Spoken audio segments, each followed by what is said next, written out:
তো গাইজ মোটামুটি 10-12 মাহৰ পিছত মই আকৌ জিমত আহি সোমালো আৰু মোৰ অৱস্থা বৰ্তমান খুবেই বেছি বেয়া তো জিমত সোমায়েই জিমৰ নিউ লুকছ দেখি আৰু মানুহবোৰক ৱৰ্কআউট কৰা দেখি ময়ো ভগৱানৰ নাম লৈ বিন্দাছ একদম আৰম্ভ কৰিলোঁ মোৰ ৱৰ্কআউট ইমান দিন গেপছৰ পিছত যেতিয়া মই ৱেইট মাৰা ষ্টাৰ্ট কৰিলোঁ মাক মোৰ কাণেদি নাকেদি মুখেদি কোন ফালেদি যে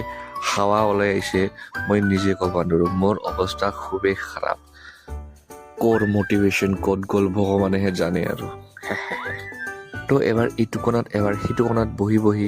মই মোৰ মোটামুটি 1.5-2 ঘণ্টা পাৰ কৰালোঁ আৰু জিমৰ গোটেই মানুহখিনিয়ে মোৰ ফালে চাই হাঁহে আৰু সোধে মোক যে ভাই তই বহিব আহিছ নে জিম কৰিব আহিছ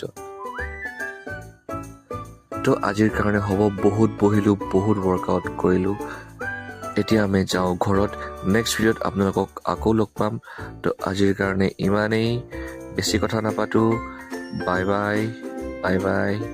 বাই